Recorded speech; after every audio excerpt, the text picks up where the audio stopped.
जमीन घोटाला मामले में आज रांची के डिप्टी रजिस्ट्रार वैभवमणि त्रिपाठी को होना है ईडी के समक्ष पेश। कल पूछताछ के लिए कोलकाता के एडिशनल रजिस्ट्रार त्रिदीप मिश्रा को बुलाया गया। महाराष्ट्र और गुजरात का स्थापना दिवस आज राजभवन के बिरसा मंडप में विशेष कार्यक्रम का आयोजन। राज्यपाल सीपी राधाकृष्णन होंगे शामिल। राष्ट्रीय federation cup junior under 20 athletics championship में झारखंड की आशा किरण बारला ने जीता स्वर्ण पदक।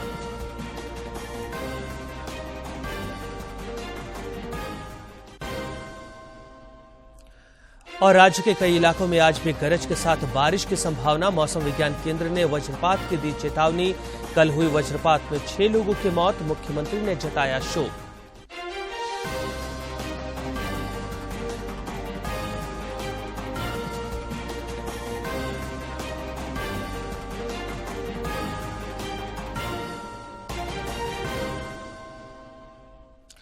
नमस्कार, खबरें झारखंड में स्वागत है आपका। मैं हूं रियाज आलम और अब समाचार विस्तार से।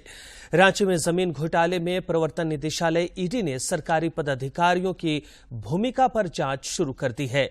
रांची में सेना की जमीन घोटाले के अलावा बजरा के खाता संख्या 140 और टेशायर होम रोड में 1 एकड़ जमीन की रजिस्ट्री के मामले में रांची के डिप्टी रजिस्ट्रार वैभवमणि त्रिपाठी को आज ईडी कार्यालय में हाजिर होने को कहा गया है।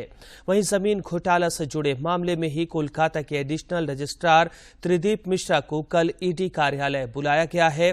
इधर रांची के पूर्व उपायुक्त छवि रंजन को पूछताछ के लिए 4 मई को ईडी कार्यालय में उपस्थित होने को कहा गया है। महाराष्ट्र और गुजरात आज अपना स्थापना दिवस मना रहे हैं।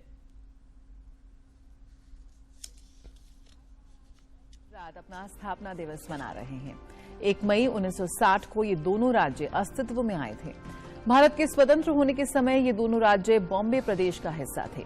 दरअसल मराठी और गुजराती भाषी लोग अपने लिए अलग अलग राज्य की मांग कर रहे थे। इसके लिए राज्य भर में आंदोलन भी हो रहे थे। 1 मई 1960 को भारत की तत्कालीन नेहरू सरकार ने बॉम्बे प्रदेश को बॉम्बे पुनर्गठन अधिनियम 1960 के तहत 2 राज्यों में बांट दिया। महाराष्ट्र और गुजरात देश भर के राज्य अब एक भारत श्रेष्ठ भारत पहल के तहत एक दूसरे का स्थापना दिवस मनाएंगे। इस दौरान राजभवनों में कार्यक्रमों का आयोजन किया जाएगा।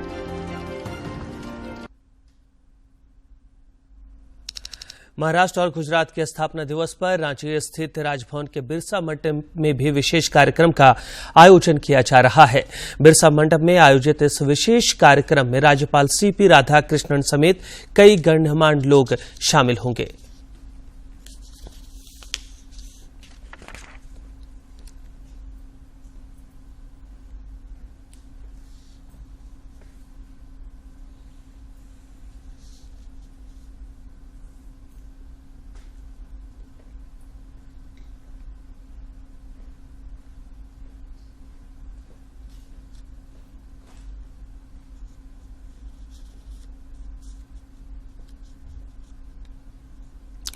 मुख्यमंत्री हेमंत सोरेन राज्य के 80 उत्कृष्ट स्कूलों का कल शुभारंभ करेंगे।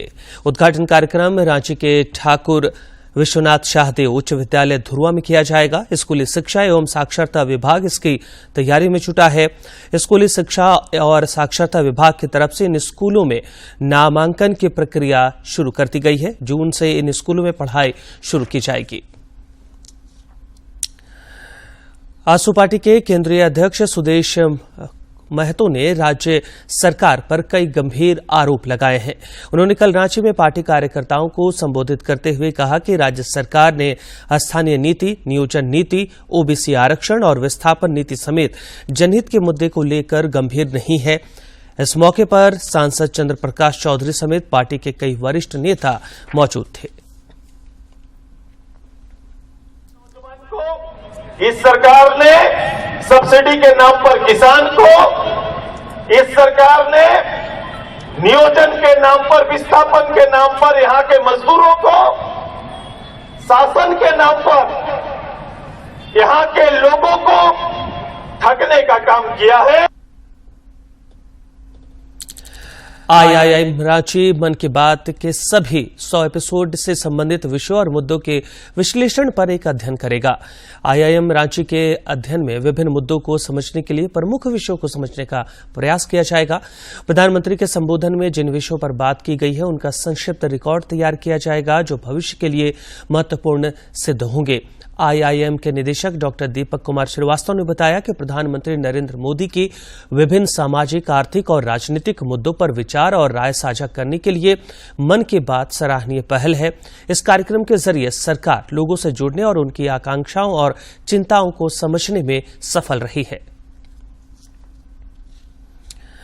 ग्रामीण विकास मंत्री आलमगीर आलम ने कहा है कि राज्य सरकार चीख बड़ाइक सहित सभी जनजातीय समुदाय की कठिनाइयों को दूर करने का प्रयास कर रही है। श्री आलम ने कल रांची में चीख बड़ाइक समाज की ओर से आयोजित मिलन समारोह को संबोधित करते हुए ये बातें कही। उन्होंने कहा कि चीख बड़ाइक समाज को जाति प्रमाण पत्र निर्गत करने में आ रही विभिन्न तरह की कठिनाइयों को दूर करने के लिए अविलंब निर्देश जारी किया जाएगा।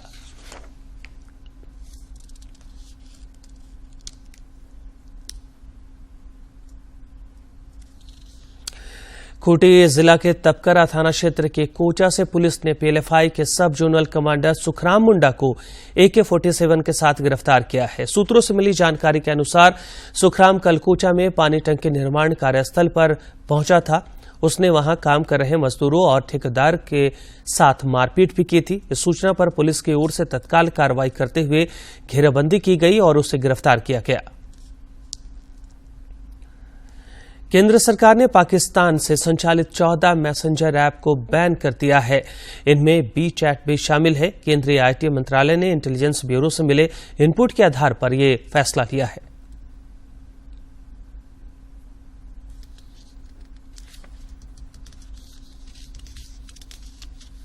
मैसेंजर ऐप्स हैं उनका प्रयोग किया जा रहा था। सुरक्षा एजेंसियों की रिपोर्ट के आधार पर यह कार्रवाई की गई।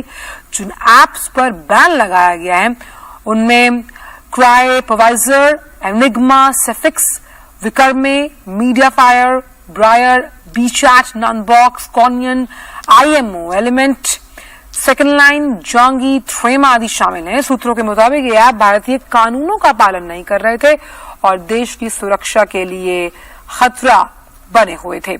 सूचना प्रौद्योगिकी अधिनियम के तहत इन ऐप्स को प्रतिबंधित किया गया है।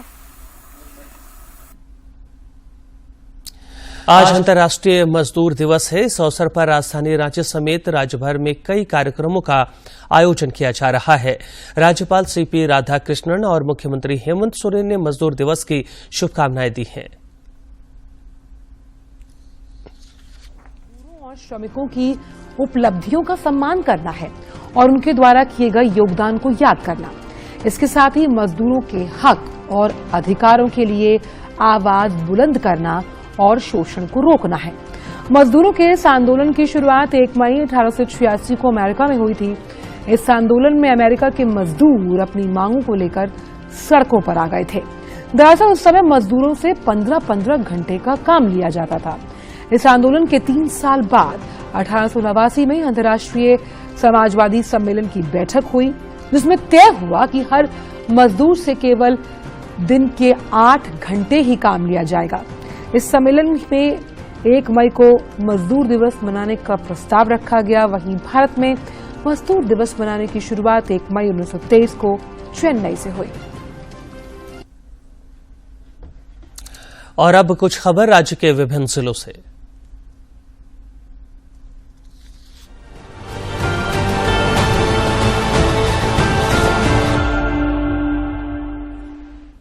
राज्यपाल CP राधाकृष्णन ने राज्यसभा सांसद और पूर्व मुख्यमंत्री शिबू सोरेन के रांची स्थित आवास पर मुलाकात की तथा उनका हालचाल जाना। इस मौके पर मुख्यमंत्री हेमंत सोरेन भी मौजूद थे। मोरहाबादी मैदान में आयोजित India international mega trade fair में लोगों की भारी भीड़ देखने को मिल रही है।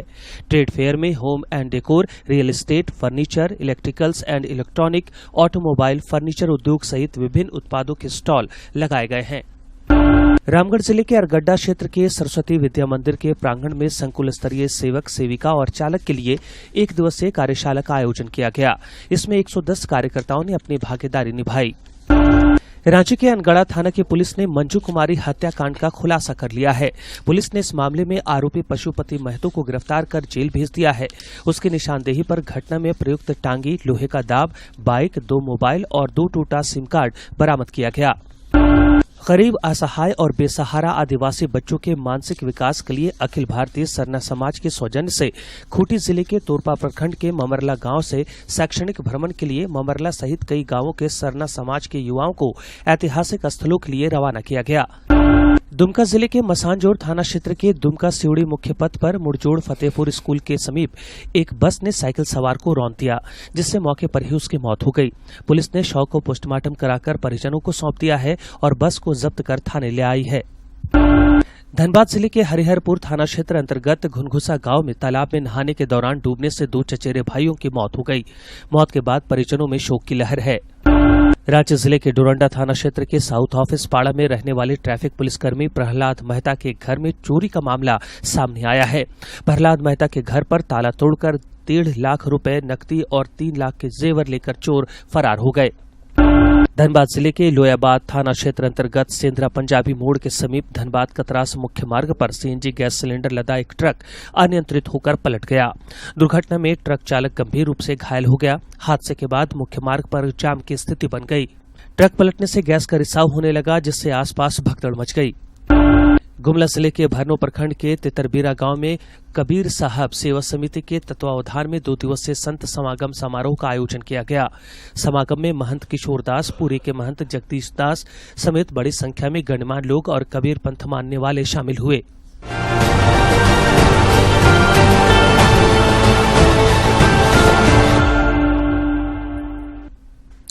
21वीं राष्ट्रीय federation cup junior under 20 athletics championship में झारखंड की आशा किरण बारला ने 800 मीटर इवेंट में स्वर्ण पदक जीता है। 28 से 30 अप्रैल तक तमिलनाडु के तिरुवन्नामलाई शहर में इस प्रतियोगिता का आयोजन किया गया था। पदक जीतने पर आशा किरण बारला को खेल विभाग की ओर से बधाई दी गई है।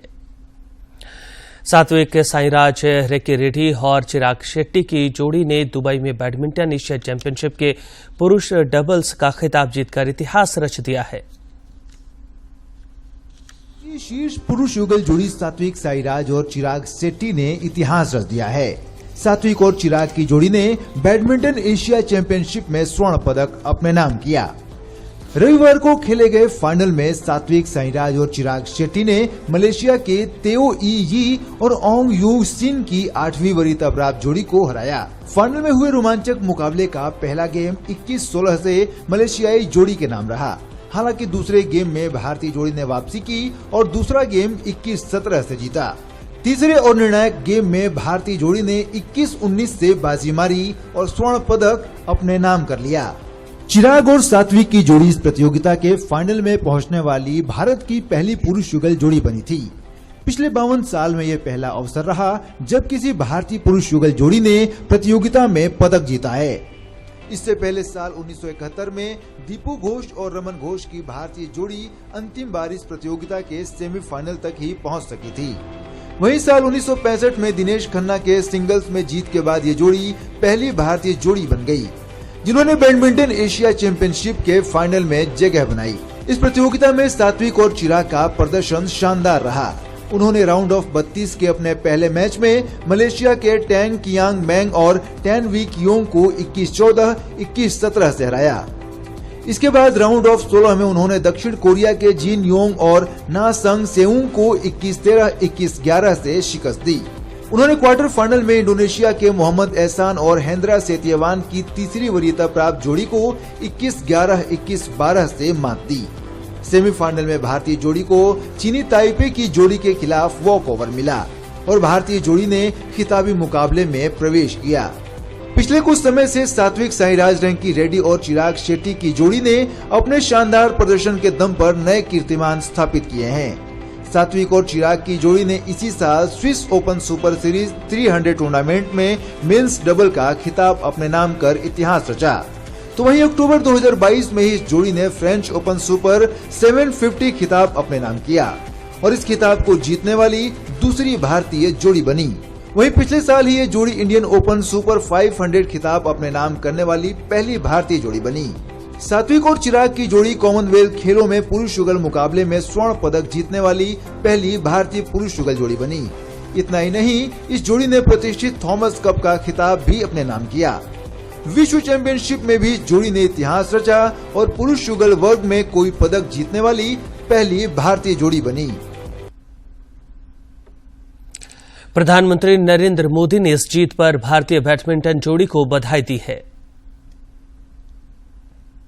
पहली भारतीय पुरुष युगल जोड़ी बनकर इतिहास रचने वाले सात्विक साईराज और चिराग शेट्टी पर गर्व है। उन्हें बधाई और भविष्य के प्रयासों के लिए शुभकामनाएं। और आगे बढ़ने से पहले एक नजर डालते हैं खेल जगत की खबरों पर। भारतीय मुक्केबाज पुरुषों की विश्व चैंपियनशिप में अपनी चुनौती पेश करने के लिए पूरी तरह से तैयार हैं। ताशकंद में चल रहे प्रतियोगिता के पहले दिन भारतीय मुक्केबाज मोहम्मद हसामुद्दीन, वरिंदर सिंह, आशीष चौधरी और हर्ष चौधरी रिंग में नजर आएंगे। आशीष चौधरी टीम के अनुभवी खिलाड़ी हैं, वहीं हसामुद्दीन 2 बार के राष्ट्रमंडल खेलों के पदक विजेता हैं, जबकि आशीष एशियाई चैंपियनशिप के रजत पदक विजेता हैं। आशीष ने टोक्यो ओलंपिक में भी देश का प्रतिनिधित्व किया था। वे दूसरी बार इस प्रतियोगिता में भाग लेंगे और अपने नाम एक बड़ा पदक जोड़ना चाहेंगे। मिस्र के काहिरा में चल रहे ISSF विश्व कप शॉटगन के स्कीट मिश्रित टीम स्पर्धा में भारत के मिराज खान और गनेमत शेखों की जोड़ी ने स्वर्ण पदक जीता है।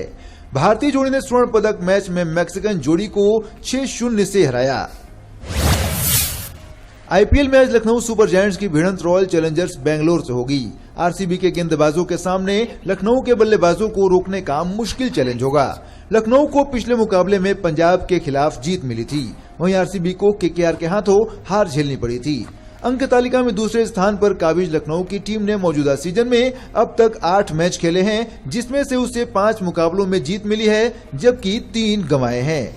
वहीं RCB को इस सीजन में 4 मैचों में जीत और 4 में हार का सामना करना पड़ा है और ये टीम अंक तालिका में 6ठे नंबर पर स्थित है। मुंबई इंडियंस ने राजस्थान रॉयल्स को 6 विकेट से हरा दिया। इस मुकाबले में राजस्थान रॉयल्स ने पहले बल्लेबाजी करते हुए 7 विकेट पर 212 रन बनाए थे। इसके जवाब में मुंबई ने 19.3 ओवर में 214 रन बनाकर मैच अपने नाम कर लिया। मुंबई के लिए टिम डेविड ने 20वें ओवर की 3 गेंदों पर 3 छक्के लगाकर मैच खत्म किया। राजस्थान के लिए यशस्वी जायसवाल की 124 रन की पारी बेकार गई। वहीं मुंबई के लिए सूर्य कुमार यादव ने 55 रन बनाए। उनके अलावा टिम डेविड ने 45 और कैमरॉन ग्रीन ने 44 रन बनाए। IPL में चेन्नई सुपर किंग्स को लगातार दूसरी हार का सामना करना पड़ा है। पंजाब किंग्स ने चेन्नई को उसके घर में 4 विकेट से हरा दिया। इस मैच में चेन्नई ने पहले बल्लेबाजी करते हुए 4 विकेट पर 200 रन बनाए थे। इसके जवाब में पंजाब किंग्स ने 6 विकेट खोकर आखिरी गेंद में लक्ष्य को हासिल कर लिया और टूर्नामेंट में अपनी 5वीं जीत हासिल की। वहीं चेन्नई सुपर किंग्स की इस टूर्नामेंट में ये 4थी हार है। इस मैच में चेन्नई के लिए ड्वेन कॉनवे ने नाबाद 92 रन बनाए। पंजाब के लिए प्रभसिमरन ने 42 और लिविंगस्टोन ने 40 रन बनाए। चेन्नई के तुषार देशपांडे ने 3 और जडेजा ने 2 विकेट लिए, लेकिन अपनी टीम को जीत नहीं दिला सके। Sports desk, DD news. राज्य में पिछले 24 घंटे के दौरान कहीं कहीं बहुत ही हल्के दर्जे की बारिश हुई है। रांची स्थित मौसम विज्ञान केंद्र के अनुसार राज्य के कई इलाकों में आज भी तेज हवाओं के साथ बारिश होने की संभावना है। इस दौरान गरज के साथ वज्रपात होने की भी संभावना है। इसे लेकर मौसम विज्ञान केंद्र ने चेतावनी जारी की है। मौसम विज्ञान केंद्र के अनुसार अगले 2 दिनों तक अधिकतम तापमान में और 3 से 4 डिग्री सेल्सियस तक की गिरावट हो सकती है। राज्य में कल हुई वज्रपात की घटना में 5 बच्चों सहित 6 लोगों की मौत हो गई। साहिबगंज जिले के राजमहल के राधानगर थाना क्षेत्र में हुई वज्रपात से एक ही परिवार के 4 बच्चों की मौत हो गई, जबकि एक बच्चे की हालत गंभीर है। उधर पाकुड़ जिले के महेशपुर और हिरणपुर में भी ठनका गिरने से 2 लोगों की मौत हो गई। राज्यपाल CP राधाकृष्णन और मुख्यमंत्री हेमंत सोरेन ने आकाशीय बिजली की चपेट में आने से बच्चों की मौत पर दुख जताया है। और अब देखते हैं कारोबार जगत से जुड़ी कुछ महत्वपूर्ण खबरें। तो जो लोग शेयर बाजार में करते हैं निवेश, उनके लिए खबर बड़ी काम की, क्योंकि आज आप शेयर बाजार में निवेश नहीं कर पाएंगे। शेयरों की जो खरीद और बिक्री है वो आज नहीं हो पाएगी। दरअसल महाराष्ट्र दिवस के कारण BSE और NSE में ट्रेडिंग 1 मई 2023 यानी आज बंद रहेगी। मई के महीने में पड़ने वाली शेयर बाजार की छुट्टियों की सूची के अनुसार मई में सिर्फ एक दिन बाजार बंद रहेगा और वो दिन आज का। इसके बाद अगला जो छुट्टी होगी वो जून में होगी, बकरीद के उपलक्ष्य में। अनचाहे कॉल मैसेज अब नहीं आएंगे। देश की तीनों प्रमुख नेटवर्क सर्विस प्रोवाइडर कंपनियों जियो, एयरटेल और वोडाफोन आइडिया ने स्पैम कॉल रोकने के लिए अपने सिस्टम में फिल्टर लगा दिए हैं। कंपनी का दावा है कि एआई की मदद से स्पैम मैसेज और कॉल्स नेटवर्क पर ही ब्लॉक हो जाएंगे। टेलीकॉम रेगुलेटरी अथॉरिटी ने कंपनियों को 30 अप्रैल की डेडलाइन दी थी। कंपनियों का ट्रायल रन सफल रहा है। सरल शब्दों में कहे तो अब तक हमें कॉल आने के बाद पता चलता था कि ये स्पैम कॉल थी, अब हम उसे ब्लॉक करते थे। अब वह नेटवर्क पर पहले ही ब्लॉक हो जाएगा और कॉल हम तक नहीं पहुंचेगा। नए महीने की शुरुआत के साथ ही राहत भरी खबर आई है। एलपीजी सिलेंडर की कीमत में बदलाव किया गया है। देश भर में कमर्शियल एलपीजी सिलेंडर की कीमत में बड़ी कटौती की गई है।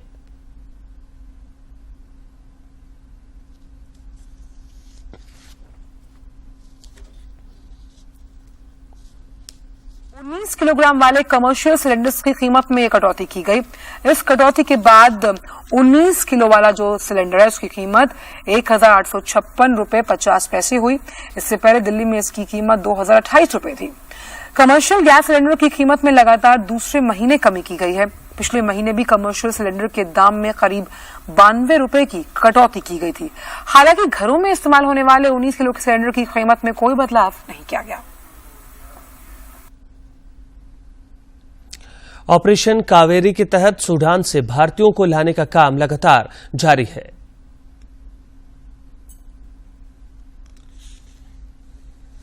भारतीयों को सुरक्षित देश वापस लाया जा चुका है। जद्दा से 186 भारतीयों को लेकर विमान कोच्चि पहुंचा।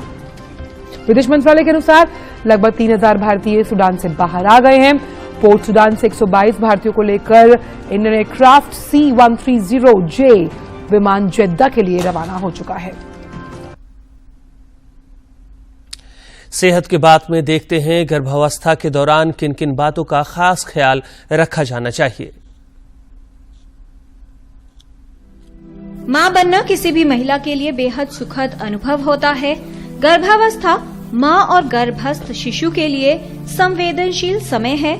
इस दौरान सही देखभाल और तैयारी की आवश्यकता होती है। गर्भावस्था की तैयारी गर्भधारण से पूर्व ही शुरू कर देनी चाहिए। जब एक दंपति डिसाइड करते हैं कि हमें प्रेगनेंसी करनी है तो सबसे पहले आप अपने एक विशेषज्ञ से मिलिए। उनके द्वारा एक वो हिस्ट्री लेंगे डिटेल कि आपके परिवार में कोई संभावित आनुवांशिक बीमारी है या नहीं है। वो हिस्ट्री बहुत इंपॉर्टेंट है। उसके बाद आपके कुछ ब्लड टेस्ट किए जाएंगे, जैसे कि हीमोग्लोबिन आपको करना चाहिए, एक ब्लड शुगर करना चाहिए, एक थायराइड करना चाहिए। ये सब टेस्ट हैं जो एक बेसिक टेस्ट करने चाहिए कि सब कुछ ठीक ठाक है। दूसरी चीज है कि आपको फोलिक एसिड जरूर लेने चाहिए, क्योंकि इससे बहुत सारी जो विकृतियां होती हैं बच्चों में वो प्रिवेंट हो जाती हैं। अब दूसरी सिचुएशन ये है कि अगर मदर को पहले से कोई बीमारी है, जैसे डायबिटीज है, हाइपरटेंशन है, या कोई मिर्गी की बीमारी है, या वो कोई दिल की बीमारी है जिसके लिए वो कोई दवाई खा रही है, इतना ध्यान रखना है कि कोई भी दवाई जो माँ लेती है वो आंवल लाल के थ्रू बच्चे में जा सकता है, बच्चे में विकृतियां हो सकती हैं। तो इसीलिए आपको वो दवाइयों का जांच जो है आप पहले अपने डॉक्टर से कराइए, उसके बाद प्रेगनेंसी करिए।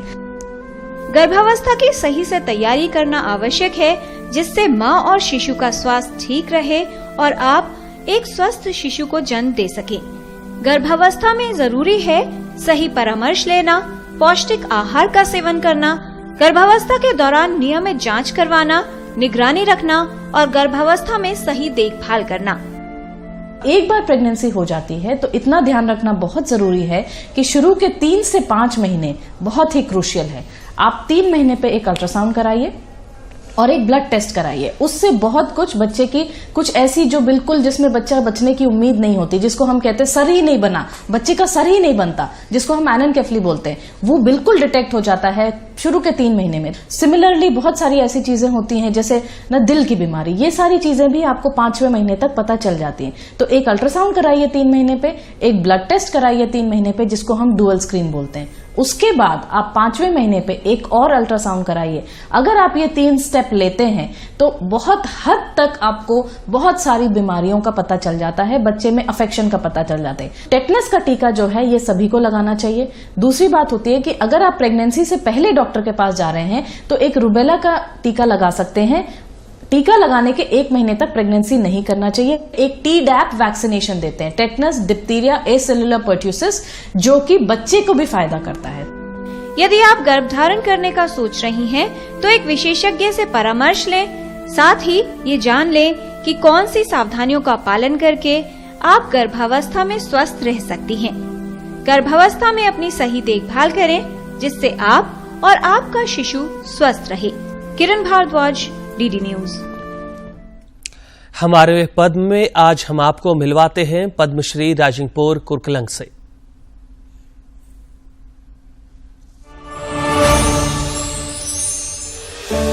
आजकल कई चिकित्सा पद्धतियों का इस्तेमाल किया जा रहा है, जिसमें एक है म्यूजिक थेरेपी। जी हाँ, अगर बात हुई है संगीत की, तो आइए आपको ले चलते हैं पूर्वोत्तर भारत और बात करते हैं राइजिंग बोर कुरकलांग की।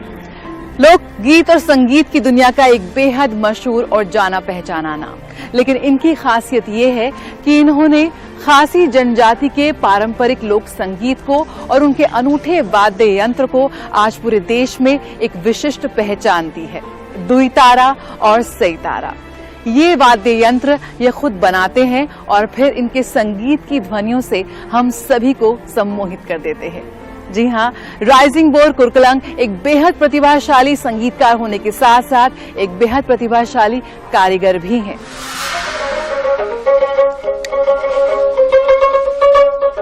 कटहल और मुगा सिल्क की लकड़ियों से बना मेघालय की खासी जनजाति का एक अनूठा वाद्य यंत्र, इसे दुईतारा कहा जाता है।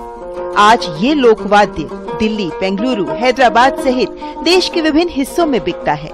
इसे ये पहचान दिलाई है राइजिंग बोर कुरकलांग ने।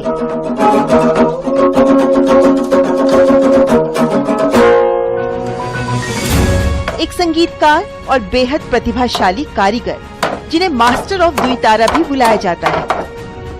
60 वर्षीय राइजिंग बोर कुरकलांग मेघालय में पारंपरिक लोक संगीत के क्षेत्र में एक जाना माना नाम है। खासी जनजाति के लिए अद्वितीय पारंपरिक 4 तार वाद्य खासी दुईतारा बनाने और बजाने में विशेषज्ञ है।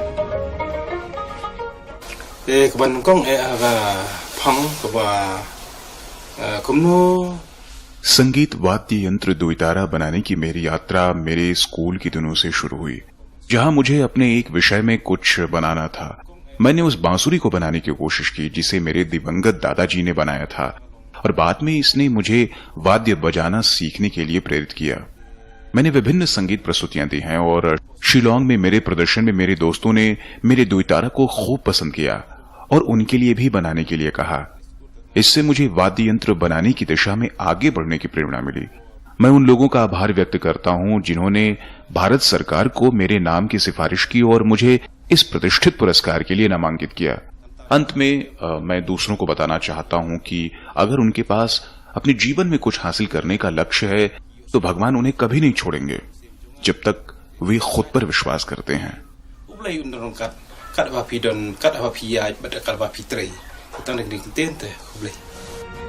राइजिंग बोर ने खासी लोक संगीत को लोकप्रिय बनाने और खासी वाद्य यंत्र दुईतारा व सैतार को दुनिया भर में पहचान दिलाई है। ये वाद्य यंत्र आदिवासी समुदाय के लिए रोजगार का भी एक साधन है। पारंपरिक लोक संगीत के क्षेत्र में उनके समर्पण और योगदान के लिए पद्मश्री का सम्मान इस क्षेत्र में अगली पीढ़ी के लिए रास्ते खोल रहा है और अन्य पारंपरिक वाद्य निर्माताओं को भी प्रेरित कर रहा है।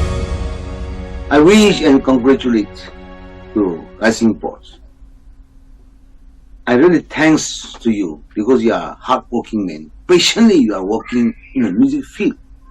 Your background is from the village, farmer sons, but today you got the for highest personalities award, Padma Shri. I'm proud of you and I'm your friends. So और अंत में मुख्य समाचार।